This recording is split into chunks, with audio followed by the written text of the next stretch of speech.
2021. Welcome to another episode of Tuxedo Time, podcast edition, Shirley Temple edition, 2021 edition. 2021. Cheers to goodbye, good riddance, 2020, and cheers to hello, 2021, which is probably going to be as bad as 2020. No, Hopefully not.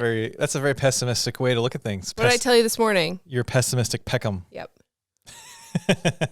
Also, shout out to Pete's Pirate Life for these whiskey glasses. Pretty dope. Oh, these are Pete's glasses, aren't they? They are. They've got the Pete's Pirate Life logo on the bottom of them. They're so sick. I almost just picked it up. Hey, look at this.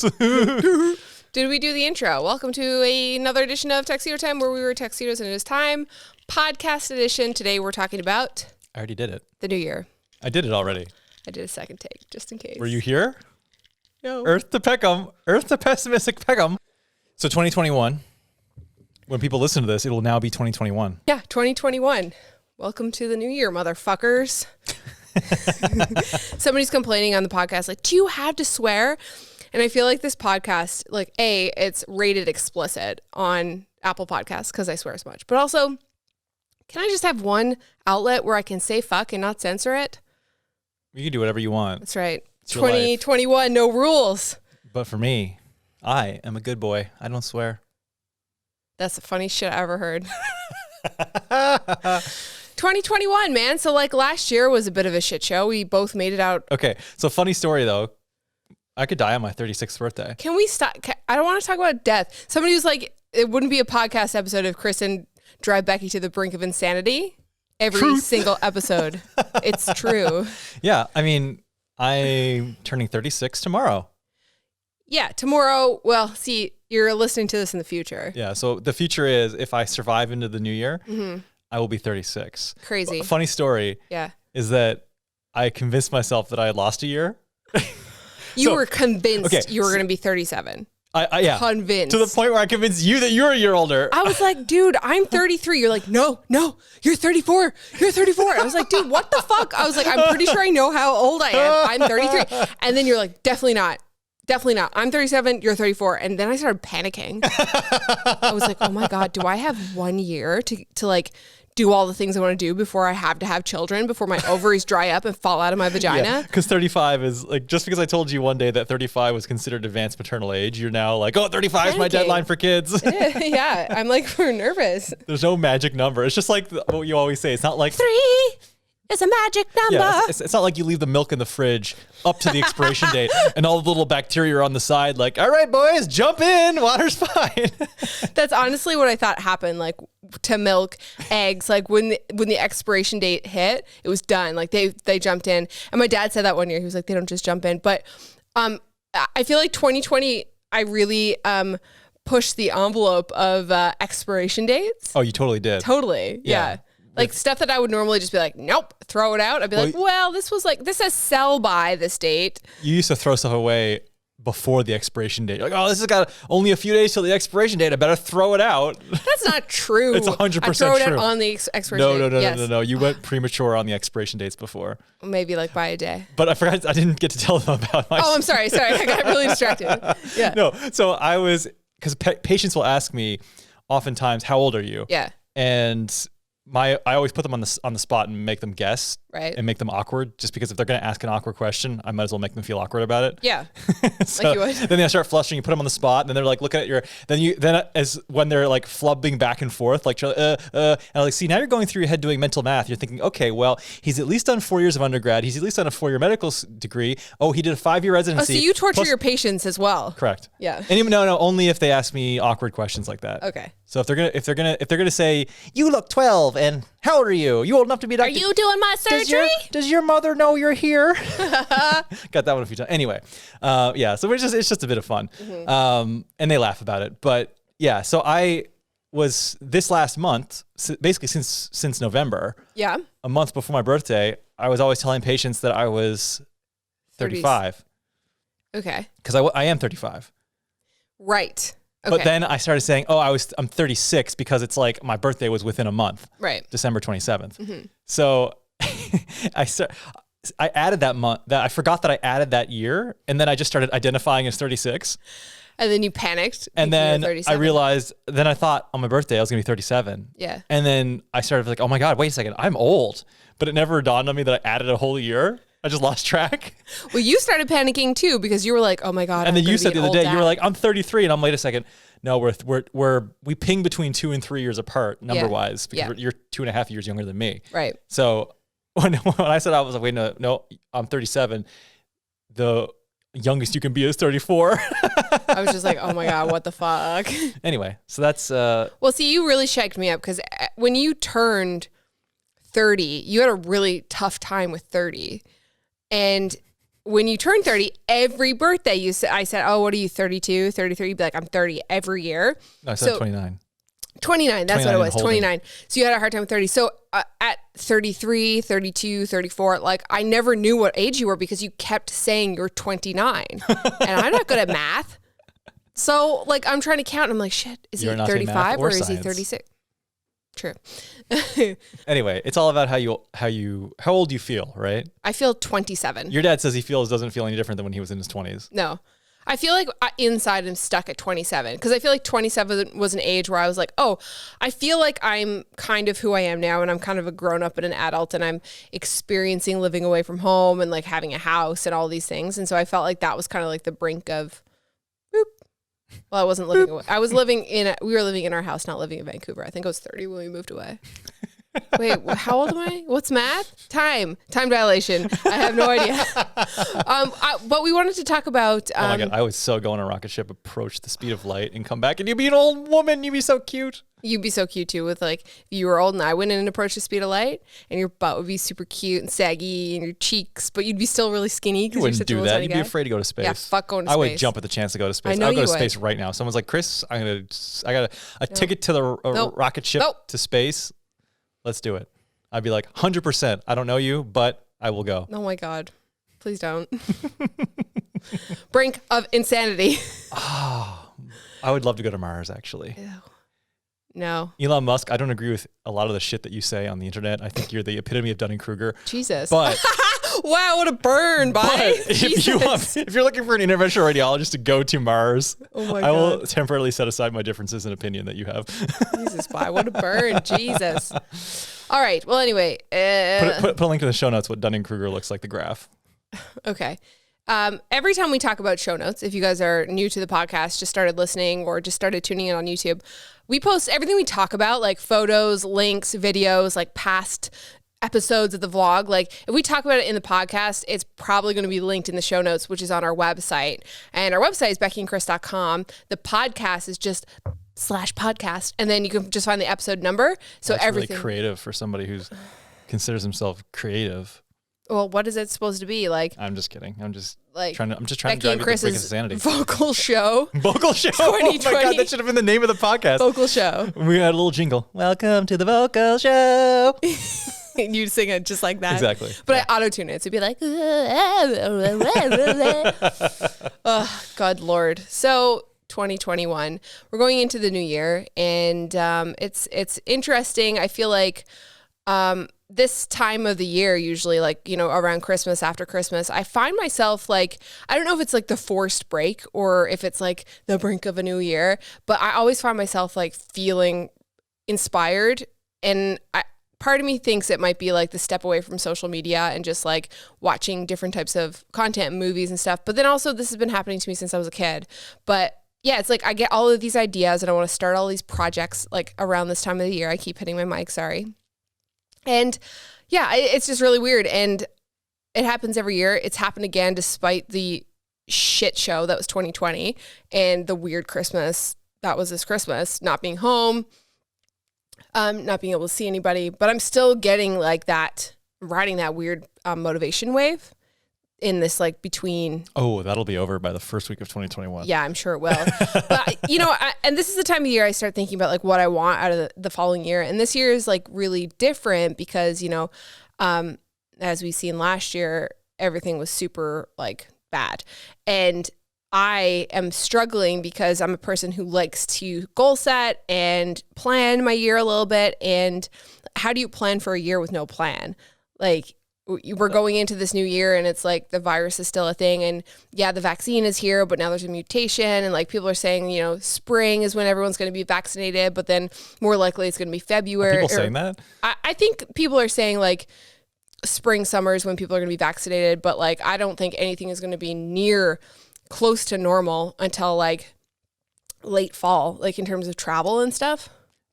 Yeah, I think. What's your take on all of that? I think you hit on a point that it's the uncertainty that a lot of people have issue with. Mm-hmm. You know, like if someone says, "Here's the end date, suck it up. You can do anything for this long." I think most people would be able to deal with that. Yeah, but that's the thing. There's no open-endedness of it. Like, right. Everybody remember back to like early spring, like March, say mid to late March last year, 2020. Yeah. Mm-hmm. People were still saying, oh, well, maybe, you know, I'll just delay my travel plans until like maybe the summer. Right. Like we all thought like, oh, this is going to be over by the summer. Yeah. And for a lot of people in other countries, it was. Yeah, because they behaved. Yeah. But Americans don't like to be told what to do because they equate that with freedom. Right. Which to me makes no sense because I have less freedoms now. My U.S. passport is worthless. Yeah. And it was just ironic because it used to be an American passport would get you anywhere. Right. But I have less freedoms now than I have ever had in my life. Mm-hmm. And it's because of people thinking they want to exercise their freedoms. It's the epitome of irony. Right. But with that said, it's the unknown and the inability to predict what's going to happen in the future. Right. I think things are looking up though. If I had to guess, I would say that the vaccine will slowly continue to get rolled out. I don't think they're going at a rate nearly enough right now to hit their targets. Right. They wanted to have a lot more done before the end of the year. They're probably not going to hit that goal.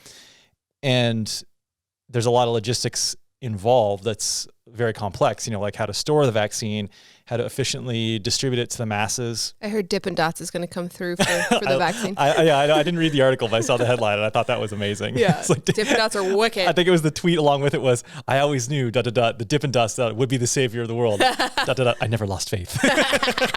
So good. Yeah, it's great. But yeah, I mean, eventually it's going to get rolled out, and my statistically speaking, I think it will be something that will quote unquote defeat COVID and allow us to more or less get back to the things that we like doing. Right. We may probably still be wearing masks. I'm totally fine with wearing masks. Yeah.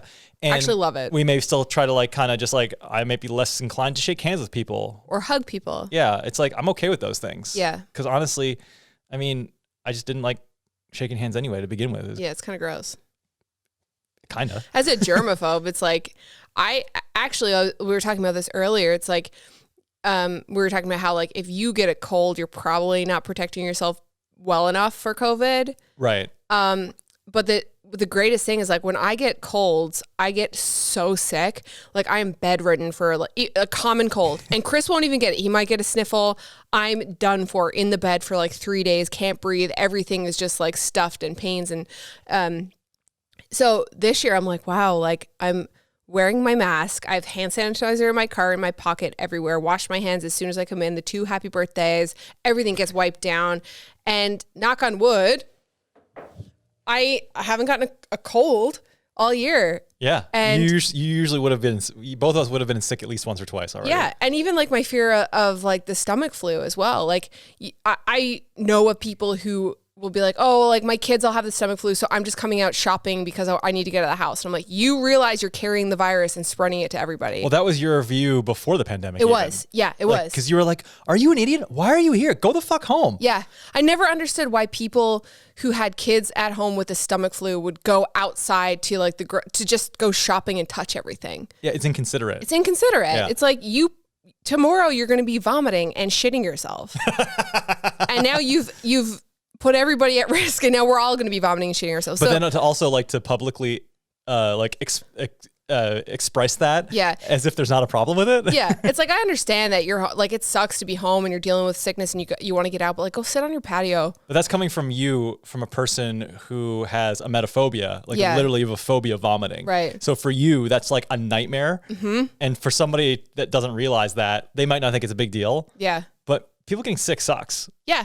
Does suck. Yeah. And so now I'm like, if I start to feel like nauseous, I'm like, okay, well, there's a high chance I don't have the stomach flu. So it's probably either something I ate, got grief from the Advil that I took, or just my normal stupid anxiety stuff. Yeah. But it's funny that you mentioned before about people who are getting sick still. Yeah. Like I have people I work with and they'll have like a stuffy nose or like a cold. You're just like, And I'm just like, if you are getting sick right now, even though it's not COVID, that means that you are totally susceptible and are to more COVID. Yeah, exactly. It's like COVID is likely more virulent than what you have, and you still caught something. So you are not performing appropriately. Wash your hands, wear your mask, stop seeing people, because I see you out eating with people out in the open. Yeah. It's like indoors. It's like, oh, we wear a mask. It's like you take the mask off when you eat and you're projecting spittle when you're eating. Do you see how many food particles fall out of people's mouths when they're talking and eating? And then to sit across the table from a person who's not inside your bubble to exchange saliva with them, and God knows where they've been. It's like, God. But anyway, this isn't about this. This has evolved into a coronavirus vlog or a podcast. So going back to planning for the year, because I had all of these like projects that I wanted to do in 2021, and of course, a lot of those projects got put on hold for a year or 2 years because of the pandemic. And honestly, like I had a hard time with that, which there's bigger problems in the world than your projects getting canceled, but. There were things that I was really looking forward to. And I think that when I like kind of step back and realize that, oh shit, like it's probably going to be 2 or 3 years until you're going to be able to do this. I kind of like got a little bit, I think that was like kind of the start of my like fall into like this like depressive kind of state this year, like all alongside all of the grief, the stages of the grief, I think that came along with COVID and the realization of everything and people dying and scariness of you going to work every day. But so now it's like 2021, but I don't want to say this year is the year I'm going to do it because COVID and things that are happening in the world are like out of my control. And I don't want to get my hopes up only to be disappointed again in May or June when I can't do said project, and then get discouraged. Yeah, that makes sense. Yeah. Well, looking at it in a sense that it's not in your control, I mean, you're always one to make goals that are in your control. Right. And not making goals like you tweeted the other day. Stop making goals about subscriber counts or followers or metrics that you have or views or watch time. You have no control over those metrics. Yeah. It's so when you make your goals about numbers like that, you just completely set yourself up for disappointment. It's like I've seen people who are like, oh, my goal is like this many subscribers. And then they're sad because the end of the year comes around and they're not close to that. It's like, you can't, I mean, if you want to buy subscribers, don't do that. But like, that's kind of like, unless you buy them, you're not in control of them. No. And you can pull as many levers and as many clickbait titles and as many SEO tricks and, follow the trends. How about putting the ass in the thumbnail? You could put the ass in the thumbnail. That's a pretty good one, right? I hate that. God. Yeah, you can't control like the numbers. You could do everything right. Make the videos about whatever's trending, the iPhone, the new whatever, and making 3 videos a week and top quality stuff. And like, you can't, they might come or they might not come. Yeah. It's like betting on a lottery. Yeah. So it's like basing your feelings of success and well-being on if you win the lottery or not. Yeah. Yeah, exactly. That's exactly what it's like. So I always think like, your goal for the year shouldn't be like 100 subscribers or 100,000 subscribers by the end of the year. It should be something that you can control. Like, I'm going to make 100 videos this year, or I'm going to learn how to color grade. And by the end of the year, I want to be able to color grade like this movie or like something specific like that. I want to learn how the ins and outs of how my camera works. And by 6 months from now, I want to be able to shoot manual. Like, that's a goal because you control that.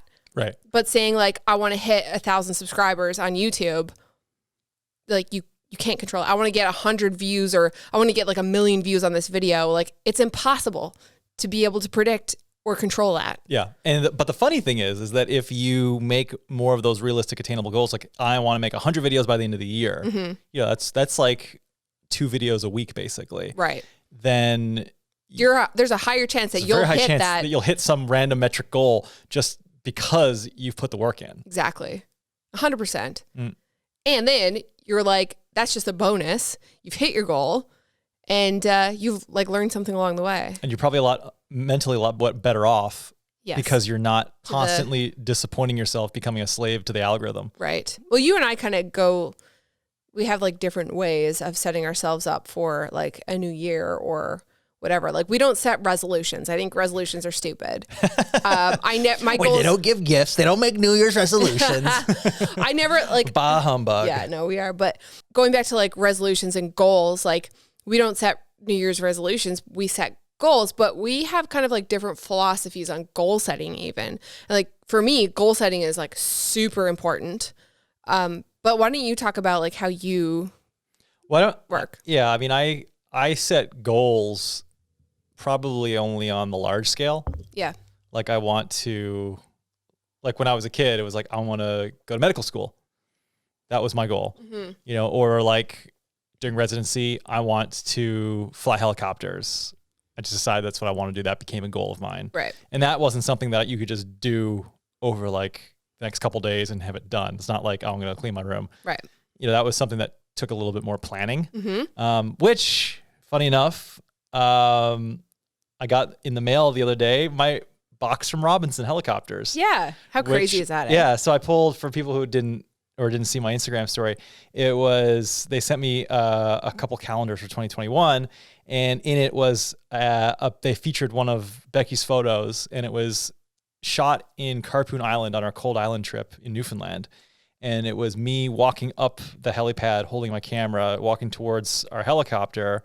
And it was kind of just at sunset. It was kind of like a silhouetted shot. Yeah, it was like a silhouetted shot. And I kind of had this realization that, you know, in like 5 years ago in 2015, when I got kind of like, I think I said the way I worded it was bitten by the helicopter bug. Yeah. When like I just became obsessed with helicopters and like love the idea of being able to fly them and go on adventures with them. You know, never in my wildest dreams in 5 years, I'd be like, oh, okay, here's a photo in the Robinson helicopter official calendar. Yeah. Because they hit me up on Instagram. They're like, hey, can we use this photo for our calendar? I was like, yeah, sure. So I sent them the high res version. Funny enough, they actually used the low res version, but anyway, sad. It is sad, lost opportunity. But anyway, you know, JPEG artifacting aside, it was still cool to see literally me in that helicopter with our helicopter. And if you told me like 5 years ago, like, hey, by the way, in 5 years in 2020, you're going to see yourself in this calendar. Yeah. That was officially produced by Robinson Helicopters, I would have not believed it. I would have been like, get out of here. That's crazy. Yeah. And also shot in Newfoundland, like our home province. Right. Yeah. It was just something that was kind of, to me, just kind of, it's funny because life changes so slowly in most cases, and you achieve your goals so slowly. So sometimes it's nice to look back and almost picture where you are through the lens of where you came from. Yeah. And you can sort of appreciate, you know, your progress. Because I think a lot of times it's hard to, and it can be kind of depressing. You think you're not making any moves, and you think everybody around you is like, you know, accomplishing all this stuff. And it's hard to, especially in this day and age with social media, like everything is comparison. And sometimes it's hard to kind of really appreciate how far you've come as a person. Right. So I think that was kind of one of my moments. I was like, you know what, this would have been, I wouldn't have believed this in 5 years ago. Yeah. So that's pretty cool. It's sick. Yeah. It's wicked. And it's hard to kind of like not come off as like, oh, braggy and all that. But that was like one of your goals. You're not like, knowing you, like your goals are usually like you have one or two big ass goals, not like a ton of little ones. I'm sure you do in your head of like, oh, this is the thing that I want to do. But like your routine of that is like you pick something big, like learning how to fly helicopters, which is not like something that people just do without research and planning, but and then being okay with like how long that journey is. Well, I mean, like knowing, and you'll do everything in your you will do everything to make it happen. Like when you say you're going to do something, you do everything to make it happen. Or sometimes I'm like, oh, fuck this. For that goal in particular, like I knew it was going to be kind of a long one because I couldn't. There's nowhere on the island that I could have trained. Right. So I knew I had to do it when I was away for a long time. So I figured the only time I'm ever gonna be able to do it is when I'm gone for fellowship. Right. And it would have been really difficult for you to do it if you didn't do it that year. Anyway, but yeah, I think for goals for me, it's not just about making the goal, but I just have a very obsessive personality and I kind of analytical, I guess. Yeah. And I'll just make a bunch of lists. Yeah. And almost like to-do lists. Yeah. Yeah, to-do lists, essentially. Just big to-do lists or like steps to get places. And this is what I have to do to get here, to get here, to get here. And that's how to accomplish this big goal. but that's just kind of how I naturally think. And I don't think everybody will necessarily think that way. Right. Like, but you don't write them down. No. No. I might write down my list of like things that I need to do. Like at a given time to. Yeah. I mean, I have to-do lists on like, okay, got to round on this patient, got to write this note for this, like there's like daily to-do lists. Yeah. But I will have like a thing in my, like, I'll sometimes write down line items of, okay, in order to like accomplish this, I need to, like I did spreadsheets and cost analyses for helicopters to figure out how I need to afford this and what I need to what do I need to make? And then I did a lot of different scenarios too, where like, okay, we'll roll it into a business. We'll start a flight company. Like we'll how to make it financially. Yeah. We'll hire a pilot to run the thing. And then we'll have, and I did a lot of different calculations. Yeah. There was like a bunch of different like business ventures that you could have gone to like make it happen. Yeah. But none of those business ventures included moving to the US. No.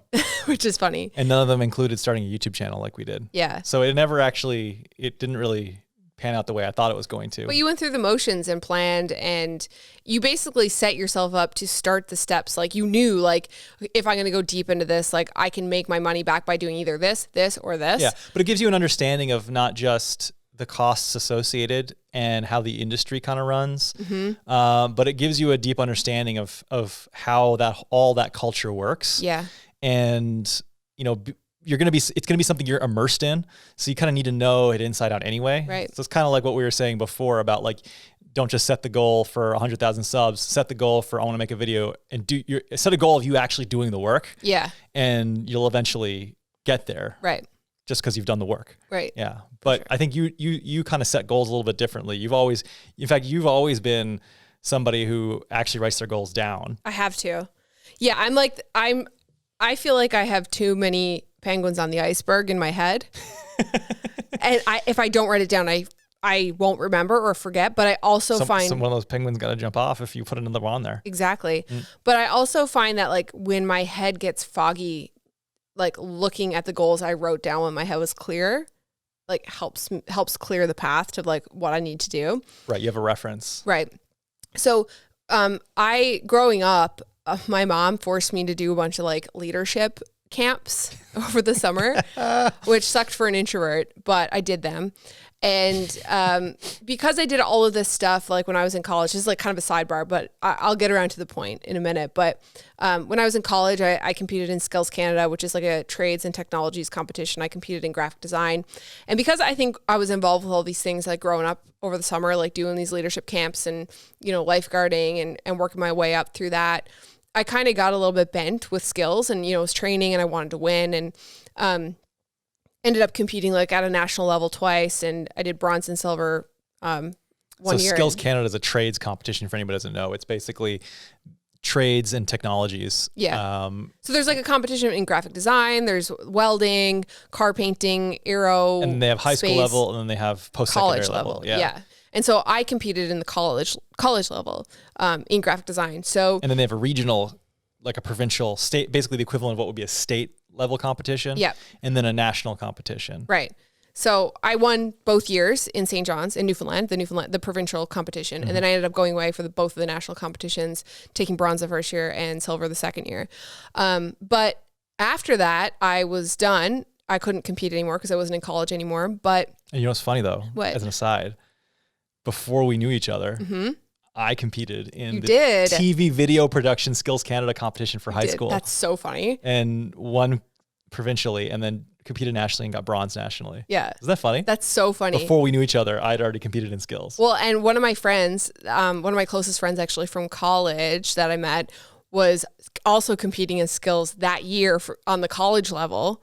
And you were there and she remembers you guys being shit disturbers in the airplane and somebody shitting in a KFC bucket and putting it in the fridge. That was not me. Yeah, that was not me. Anyway, but so after I competed and I couldn't compete anymore, I still wanted to be involved with the organization. So I sat on the board of directors for Skills Canada, Newfoundland and Labrador for a number of years as their like youth rep. And then they had this leadership component of skills where it was like a youth leadership program where, one person from each province was chosen to go, or two people from each province were chosen to go. And then, while the competitions were going on, you would do these workshops, and then you would, meet with the ambassadors and the people on the board on a national level and stuff, and, practice your handshakes and your conversations and stuff. Oh my God, practicing your handshakes. Yeah. That must have been your nightmare. It was. Practicing small talk. Yeah. But we did like a number of cool activities, and there was this one workshop where this guy came in and he talked about goal setting, and the way he taught it kind of changed the way I look at goal setting, and I kind of implemented his techniques like going, since then. And that was like, gosh, probably 2012, 2013, maybe earlier than that, actually, now that I think about it, probably 2010. Anyway, it doesn't matter. It would have been way before we moved in. Yeah, it would have been. I competed 2007, 2008. So it was probably 2009, 2010 that I did that. Anyway, so he kind of taught it as like, you take your fearless life altering goal. So you're. Do you remember his name? Stu Saunders was his name. Interesting. Decade later, Stu Saunders has left an impression on you. Yeah.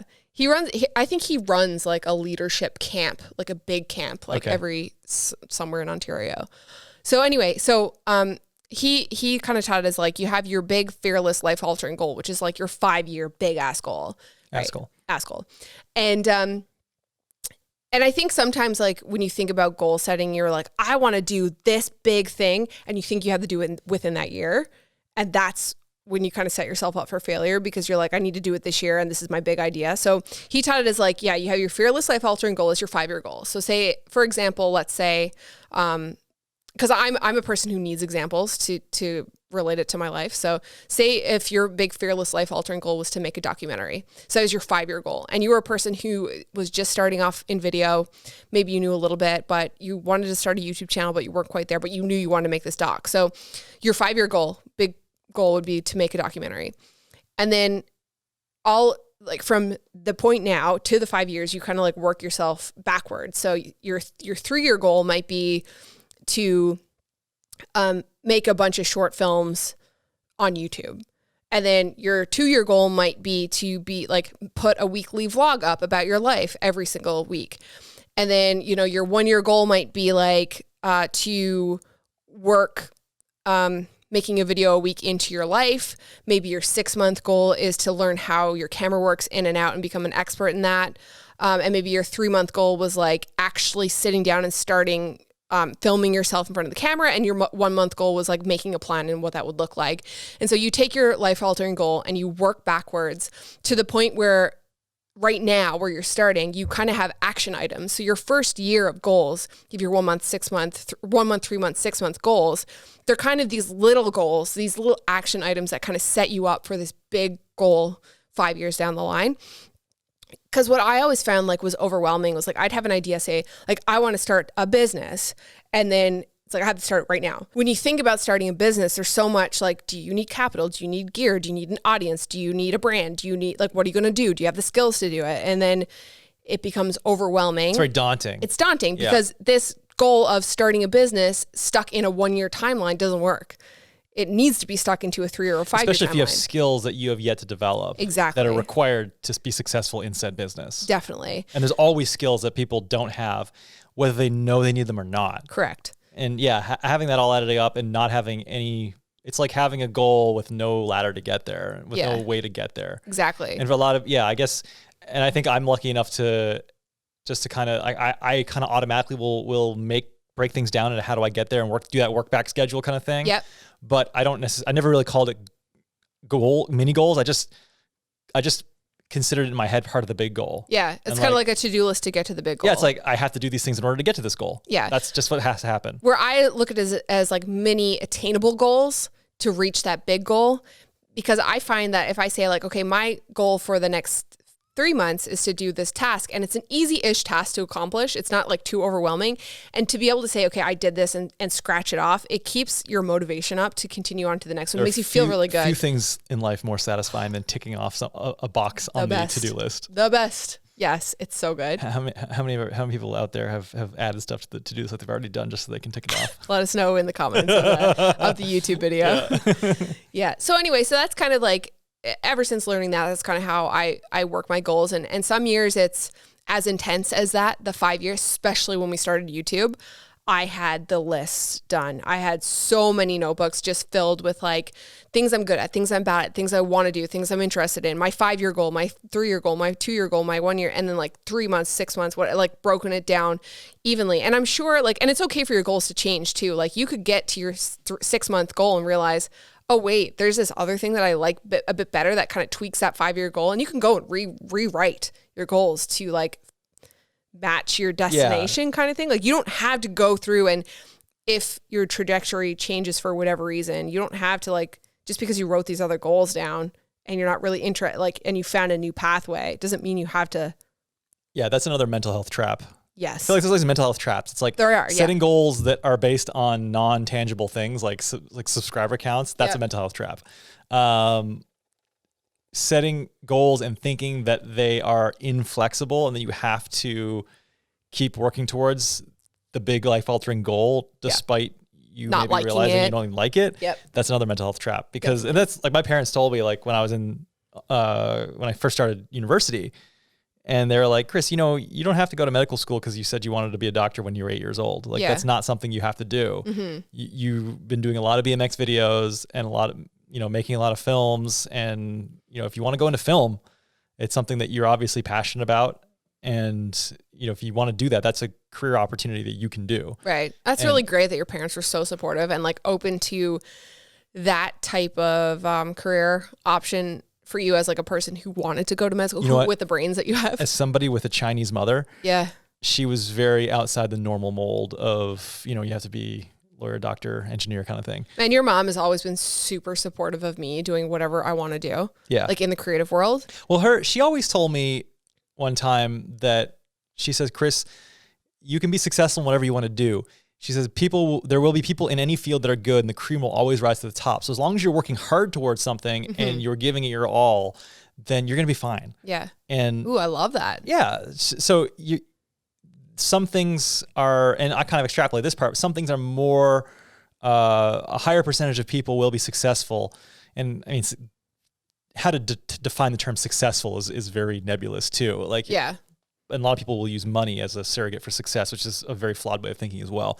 But with that said, you know, there's going to be a top percent of people in every field.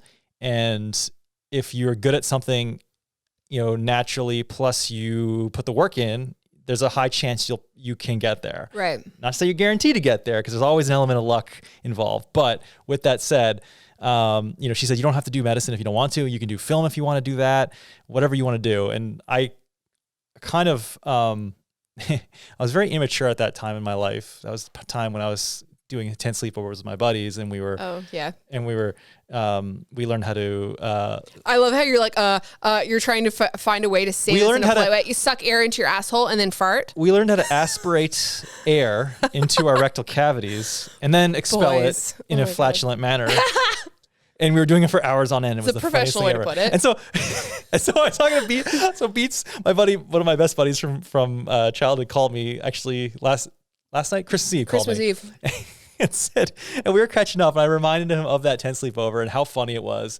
And this is kind of going back to like. So Beats is an engineer. Yeah, Beats is a professional engineer. Yeah. And how we were like, how we were saying how we feel so much the same age, and it's all how old you feel. Like I still feel like I'm in my early 20s, or in my late teen years, but we feel older physically. Like we get, you know, he's like, I was riding mountain bikes the other day and I fell, and an injury that I would have just popped right back up from. I couldn't, like I was out for a full week. Yeah. And then we were talking, I was like, yeah, you know what? My humor is still the same. I still find the funniest like toilet humor funny. And we were talking about that 10 sleepover. And he's like, Chris, did you realize though that I was the only one that couldn't do it? And I was like, really? He's like, yeah, I've been beating myself up all these years. Oh my God. And I was like, well, Beats, for what it's worth, I always thought that you were right up there with us, the best of us, ripping them all night. And he's like, thanks, man. Anyway, I digress. Going back to the goal, you know, these mental health traps. Yeah. Being inflexible in your goals and thinking that just because 5 years ago you said you have to be making a documentary right now, you know, doesn't have to be the case. Because if you're going, like, let's say you start doing those, like your mini goals, you start doing more video, you start filming yourself on YouTube, you start learning about the cameras, and you realize, shit, I hate trying to operate cameras. Like I hate the idea of learning f-stops, shutter speed, frame rates, like that. All that stuff is just like my eyes glaze over. I'm just bored out of my trees. Yeah. Or, and that doesn't mean you can't make films, because like if you're a director, you're not you don't have to be the DP. Right. But the trend nowadays is a lot of people are kind of wearing more than one hat. Right. And they're starting off with a lot of like low budget stuff that starts off. You're doing a lot of those roles. All of it. You're wearing all the hats. Exactly. So not to say you can't still be a director if you hate cameras, but you might say, you know what, I really don't like the film industry and I don't like the idea of making these anymore. Or your interests just change. Yeah. You no longer like it and you used to like it. Whatever. Well, this happened to us. We had a goal. We wanted to start a streetwear brand, and we bought the whole screen printing studio, started a side brand to pay for the streetwear brand, and then completely lost interest in streetwear. Yeah. Pivoted. Completely. Yeah. And then just decided, you know what? It makes sense for us to let this go. Yeah. Because we're not passionate about this anymore, and it doesn't make sense to not do to go into a venture like that and spend so much money if we're just like not even into wearing that type of clothes anymore. Right, but we went all in. We did go all in. We went all in. We did. We had a full screen printing studio.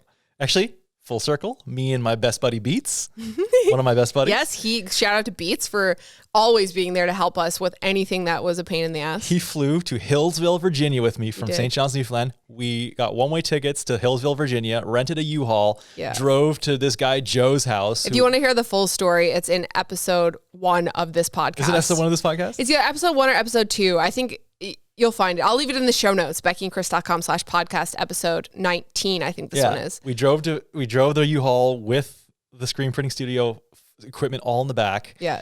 I randomly brokered some deal with some guy in Pennsylvania, in rural Pennsylvania, sold one of the extra dryers to help subsidize the cost. Yeah.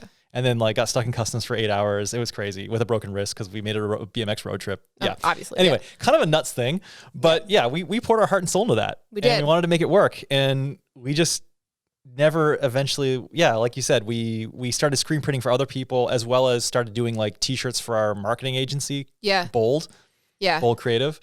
Well, and it's funny because at the time we bought the screen printing studio and we're like, okay, we're going to have the streetwear brand, but we're going to start this marketing company on the side and we're going to screen print for people to make money to fund the streetwear brand. Right. And then as we were doing that and losing interest in streetwear, we're like, oh wait, this company, Bold Creative, the branding came, the name, everything came just so easily. We didn't even overthink. We were just the name is Bold Creative. That's it. And we were racking our brains on what the branding was going to be for the streetwear brand for probably a year. We could never settle. Yeah, and it was just nothing felt right. And then we psyched ourselves out. I think we did too. Yeah, we were so obsessed with having the perfect name and everything being perfect that we failed to launch. Yeah. Totally. We were overthinking 100%. We talk about this all the time with YouTube too. People overthink, don't start, and then 3 years later they're like, shit.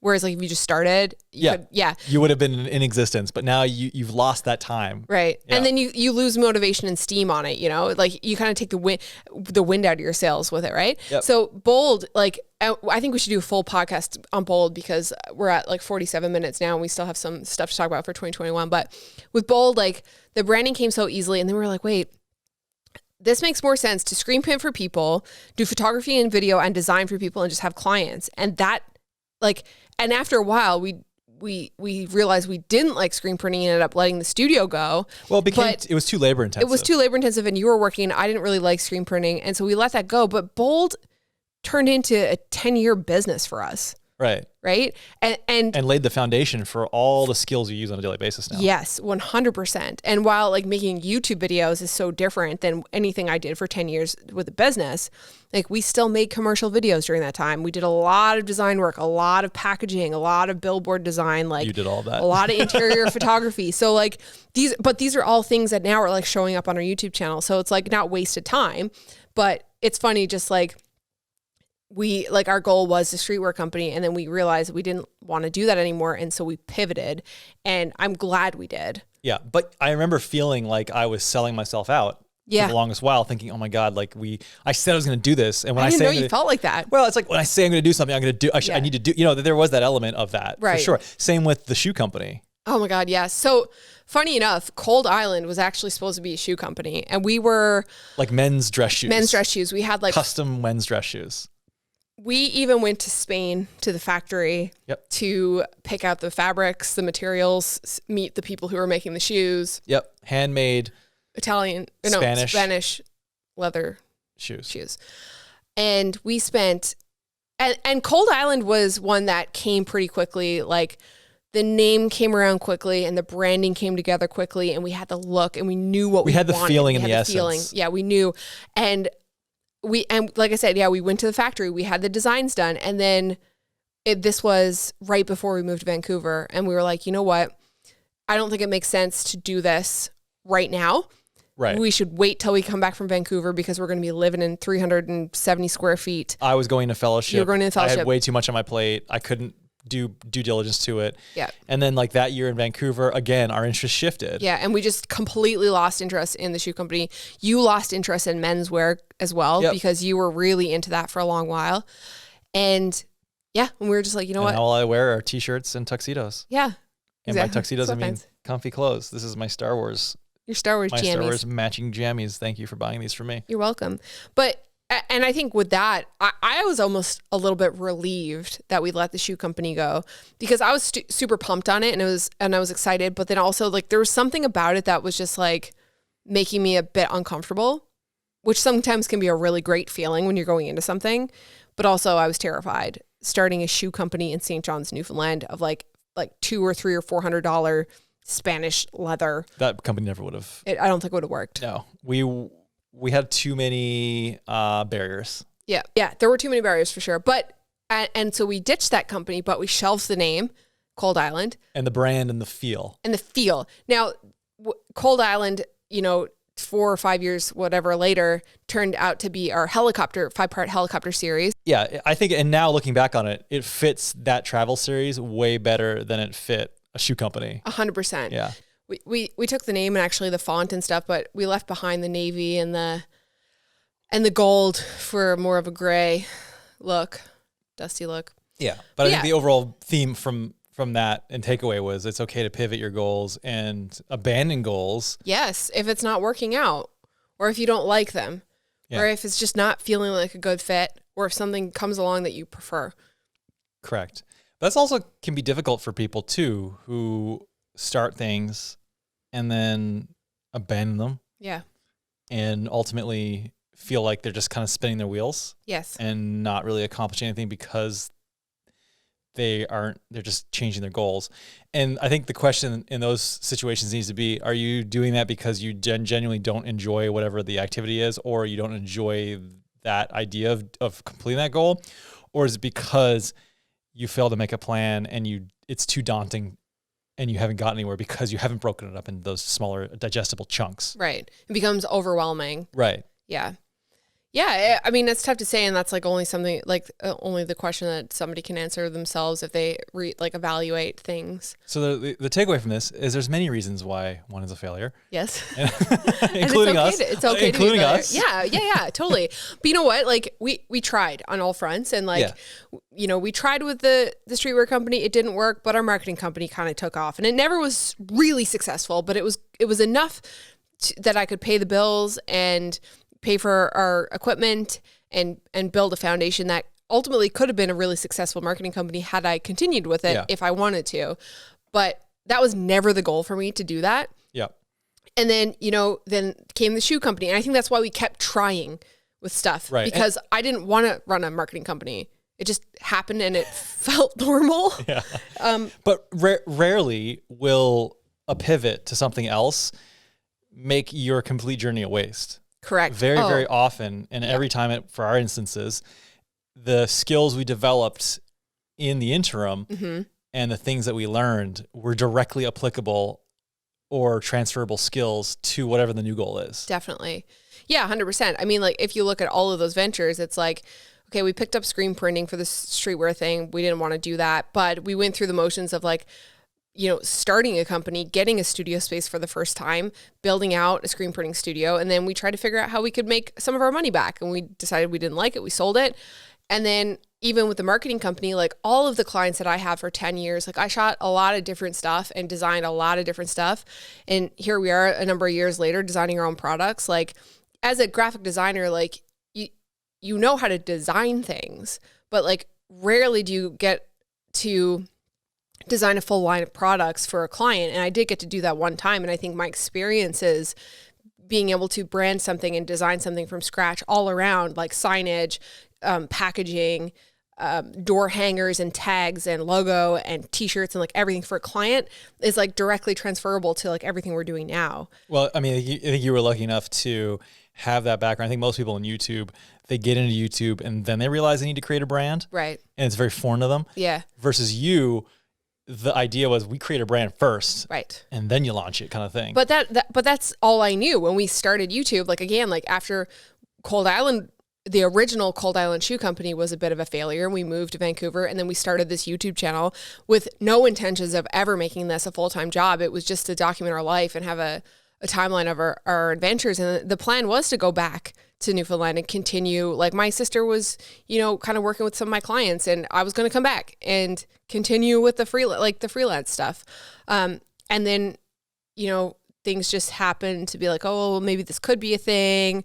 And then I wanted to do the blogging thing. And then, so it's just like a bunch of tries. But like you said, like everything along the way, like we used to make these extensive videos for like b-boy competitions back home where we were like trying to tell a story and make an ad. And like, how do you make the second iteration of that work with the first one? And like all of those things that we did, even if like looking back on it, they were good or they weren't good, we'd have to look back on that with an analytical eye, but those are all experiences that we're like, oh, well, we made videos before with 5D Mark IIs, but we can make videos for YouTube. Or DVX 100s. Yeah. Or Sony VX 2000s. Exactly. Or Sony Hi8 TRV 87s. Right. And the delivery platform and the format was completely different, which felt like a new venture, but you still had the foundation of like, I've made a video before. I know how Final Cut or Premiere works. At the time it was Final Cut. And I know how my camera works, but it still took us 4 years of making weekly videos, sometimes 2 and 3 videos a week to get to where we are now. And only now I feel like I'm finally thinking like, oh, I see a clear direction on where I want to take this and what I want to do with the rest, like with the next 5 years. Whereas like the previous 5 years was kind of just like working and building skills and trying to figure out how YouTube works and how to improve my skills and how to learn how to color grade and how to learn how to tell stories and figuring out like how this can be a career option. Yep. But it's constant pivot. Even in the last 4 years, we've been pivoting, but going back to like Cold Island, I feel like Cold Island ruined my life. You mean Cold Island, the shoe company, or Cold Island, the series? Cold Island, the series, because I mean that in the best way. Link to those videos in the show notes. Yeah.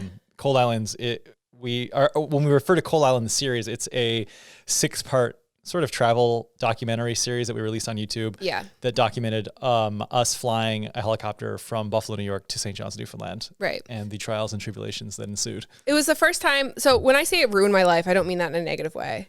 I just think it solidified like a little bit more of where I want to take things. It spoiled you.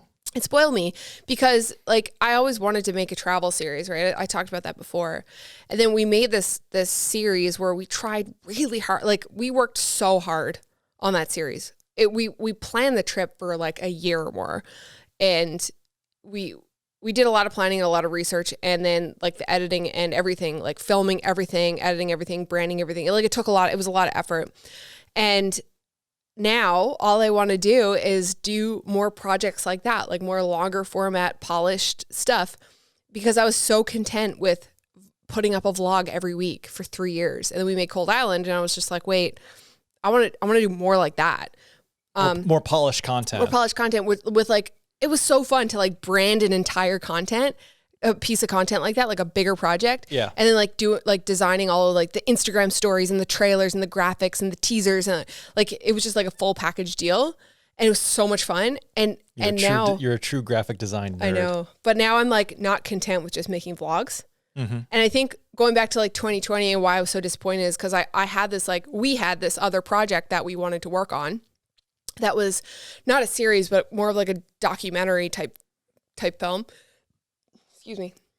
And we were planning that for a long time. I was diving into like, researching and figuring out what that was going to be and look like. And ultimately it couldn't happen because we couldn't travel. And it really it was upsetting. It was because I wanted to do it and I was like super motivated to do it. And in the end, we ended up pivoting and putting out The City That Changed Our Life, that short film we made, because I had to make something. I had to fill that void of not being able to make this documentary with something. And link to that video in the show notes. Yeah, link to that in the show notes. And that helped. Making that was like super helpful because I feel like it was a moment of closure from like a story that was pretty painful. Yeah, that story, we had talked about it a few times through different vlogs, through Tuxedo Time before it was a podcast, when it was on a video. Like we talked about it in piecemeal fashion, but there never really was sort of a start to finish over high level view of what the whole situation, how we ended up leaving Vancouver, not going back to St. John's, and then coming to Buffalo, like how we ended up there. Yeah. All in sort of one spot. Yeah. And that's kind of what the goal of that was. And I think, like you said, it was more of a closure for us. Definitely. It was a bit of a therapeutic type thing. So it, like, not only did it fill the void of not being able to do this documentary that we had been looking forward to doing for like a year, but yeah, it was like closure, and it was like the final piece to just be like, okay, we don't need to talk about the story anymore. No, we're still talking about it today, but not as in depth, you know. It's like you don't feel as salty about it because it's just kind of done. But again, like that's another moment of pivoting. Like we still are going to make this documentary we want to make. I'm actually changed my mindset and kind of thankful that we didn't make it this year, because after when we knew that we weren't going to be able to travel, I actually dove into Skillshare, not sponsored, and just started learning about documentary filmmaking and just trying to like learn what I could about that world. It gave you more time to up your skills. Yeah, totally. And I think now, like, had we just gone and done that last year, I don't know, like, because we didn't go through the process of making that short film, The City That Changed Our Life, but like we went through and storyboarded that and scripted it and everything. And I learned so much from making that video that I was like, wow, like it's kind of a good thing that we didn't go do the doc this year, because I learned a lot from that and from watching these tutorials. And I feel like I just needed to deep dive into watching a lot of this stuff and like analyzing things. So it's still like skills that I'm working on, but like you kind of take the disappointment and flip it. Like, how can we look at this in a more positive light? Yeah.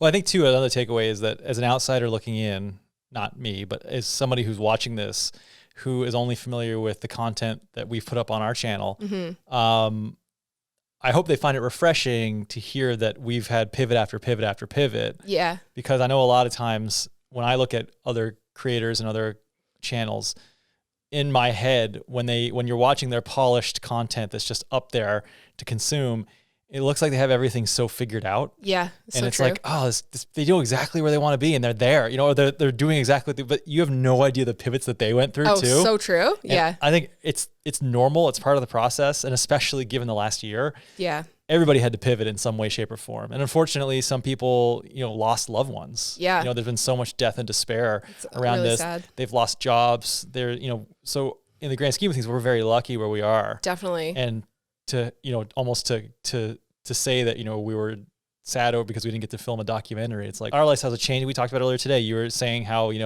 this has really hit you very hard because your daily routine, how many videos your job is to make videos, and how many videos can you make in a house that you feel confined to because you're doing your part to reduce COVID spread. Right. And so it's and like not only that, but like every day is an unknown when you come home from work. You're doing procedures on COVID patients. You come home and you do your decontamination routine, or you strip off and wash your clothes and get in the shower and stuff. But like still, like it's terrifying not knowing if one of us are gonna like contract it. People see a certain life. Because we don't put a lot of the negativity. Well, maybe we do now, but we don't put a lot of like the dark struggles on Instagram or on our stories or on our YouTube channel. Like there are a couple of videos from this year where we were like, hey, look, this is how we're feeling. And I think people are appreciative of like sharing that. But like, it's been a hard year, and like, don't let Instagram fool you. Yes, we're very lucky and thankful that we have our health and our families, and we ended up so far making it to where we haven't had any, losses. And it's really sad that it's happened to other people. My mental health has not been great. No. At all. And I'm going to throw something out there that is just completely real. Mm-hmm. People who own a helicopter cannot complain on the internet. Yes. It's very hard to garner any sort of sympathy from anybody. Yeah. When there's such an unrelatable element And I get that. Yeah. I totally get that. Well, it's like, you see like, okay, you have a helicopter in a house. Therefore, like your life is together and you're not struggling or you're not allowed to struggle. And I think that's part of it is like why I don't share a lot of stuff on the internet, because I've read my fair share of comments in the past about like, oh, you have a helicopter, therefore like insert whatever. Yeah. You're not allowed to make any money, or, you shouldn't be doing this thing. Sexist. Well, yeah, it's sexist. But so it's hard to share like with you guys that I am having a hard time. But I think in that also sharing and talking about it, it's like you're not alone. Even with the house, we've been sharing a lot of photos of the house on Instagram, and some people are like, oh, like, how do you keep your house so clean? I wish my house was clean like that. And I was like, you know what? Like, this is like not reality. Like, you're seeing the corner of my house that's clean. We're all real people. And we all have messy houses, and a lot of us don't have our shit together, and a lot of us are fucking struggling with our mental health, but we're putting stuff up on the internet, in hopes to bring you some joy or some, escapism, I guess, from like the realities of this like shitty year. Mm-hmm. Yep. I don't know. Is that a really weird deep dive to go? Like, No, I think it's perfectly real. And this is the 2020 to 2021 transition podcast. Yeah. So I think that kind of encapsulates how we felt about all of this. Totally. And, in the end of the day, we're doing better off than most people, which we're very, very thankful for. Very thankful, yeah. But there are hard days. Totally, yeah. Anyway, yeah. So, I just didn't want to sit here and be like, this is all the things that happened this year, because I think it would be like... Which is kind of like the normal thing that social media people do at the end of a year. It's like, oh, let's do a recap of the year, everything we're thankful for, blah, blah, blah. It's like, and we are thankful for a lot, but I didn't want to sit here and be like, these are all of the things I accomplished, because it makes people feel like shit. Like, I'm not going to sit here in front like this whole year has been the best year, because it hasn't been. The great things have come out of this year. Simple things like onions. You know what I mean? It took a global pandemic for me to fall in love with onions. For Becki to find onions. And like every onion. Green onion, red onion, white onion, yellow onion. Pickled red onions. Pickled red onions. They're all good. We knew about pickled reds for a long time. But we did. We, for the first time, made them ourselves. They're so good. But I guess like going into 2021, I have my goals set out, but I've learned from last year to probably try not to set myself up for disappointment again, and just to kind of roll with the punches, and, like know that yes, things are looking up for COVID, but also like things aren't really going to go back to normal anytime soon. Well, again, it's setting goals that you have control over versus goals you don't have control over. Attainable goals that you have control over. If your goal is to get vaccinated, that's not something you can control. No, it's not. It likely will happen, hopefully. Yeah. Yeah. Oh, you asked me earlier at the very beginning of this podcast what my predictions were. Yeah. Like what my take on it was. Yeah. And I think that until I devolved into a rant, I think that it's going to be slower rolling out than is hoped for. Yeah. And I hope I'm proved wrong, but I don't think that we're going to see the widespread public vaccination starting until probably summer. Mm-hmm. And the problem we're going to have is that people are going to treat the vaccine as like the magic bullet and they can just go back to normal. Yeah, it's not the case. And that's the problem, because the vaccine hasn't been shown to reduce transmission. It hasn't been shown not to reduce transmission, i.e. transmitting the virus through people. What's been shown to do is reduce symptomatic COVID in the patients who receive it, but it doesn't mean anything about them contracting and spreading the virus to other people. Mm-hmm. So it's still important to wear masks, still important to stay distanced. And also because, they say 90%, 95% effective, there's still, 1 in 10, 1 in 20 people who are not going to have a response to the vaccine, and they're still going to be able to contract it themselves, and B, able to transmit it. Right. So it's not this, if you have a 1 in 10 chance of the vaccine not being effective, that's a pretty big number. That's a big number. From a vaccine number, it's actually very good. Yeah. But from a just rolling the dice number, you wouldn't like put on a parachute if it's only a 9 out of 10 chance of working, you wouldn't just throw caution in the wind and not take other precautions. Right. So we're still going to have to work together as a society to, maintain distance, keep wearing masks. Mm-hmm. But hopefully what I'm hoping it will allow us to do is still, with all those precautions still in place, it'll allow us to get back to normal lives. Right. But, getting back to things you can't control, if say a scenario happens where the vaccine isn't as effective as advertised, combine that with the fact that people here seem to be there seems to be a lot of vaccine hesitant people here. Mm-hmm. And you don't get enough uptake to really get a handle of the vaccine. Plus, people get more sick of they get more quarantine fatigue, and they throw caution in the wind again, combined with the fact that to see everybody who has been vaccinated, they feel like, those people feel like, I don't have to do any precautions anymore. And then everybody sees everybody's back to normal. Yeah. And the virus continues to run rampant or smolder at a level that is unacceptable to other countries. Mm-hmm. And lo and behold, we're still stuck in the US where no other countries will let us in because we're a cesspool still with COVID. Right. And this could last for years. Oh, there is a scenario where that could happen. So I'm not predicting that. Yeah. I'm just saying that we still have to be vigilant and we still have to treat it with respect and we still have to do the right thing. Quick change in subject because I think we talked about this and I'm stressed. Today, this week, I guess, marks 1 year of podcasting. Oh, happy 1 year anniversary. Hold on now. Yeah. Okay. Oh, I know. Wait. Applause? No. No. Will you do the monolith? Yes. That's, of course, the last one that I touched. Well, I think we need to get some labels on those. And Yeah. I think for this year, for 2021, we need to start programming some sounds in there Yeah. for sure. Well, I know my favorite one is the sad trombone. Yeah. Or that one's the green Which one. is the green one, yeah. Yeah, 1 year. So we only managed to get 18 episodes up this year. But you know what? We started and we got 18 episodes up this year. All right, Anyway, enough of that. Enough of that. Once again, guys, thank you so much for listening. Are we done? Yeah, I think so. Okay. Thank you guys so much for listening. If you're watching on YouTube, let us know in the description. Nope. Let us know in the comments what you'd like to hear this year, what you want us to deep dive on, talk about, argue about. And don't say aspirate air into your rectal cavity. Yeah, we're not going to demonstrate that one. And if you're Unless you really want us to. well, maybe you should start an OnlyFans for that. Oh my God.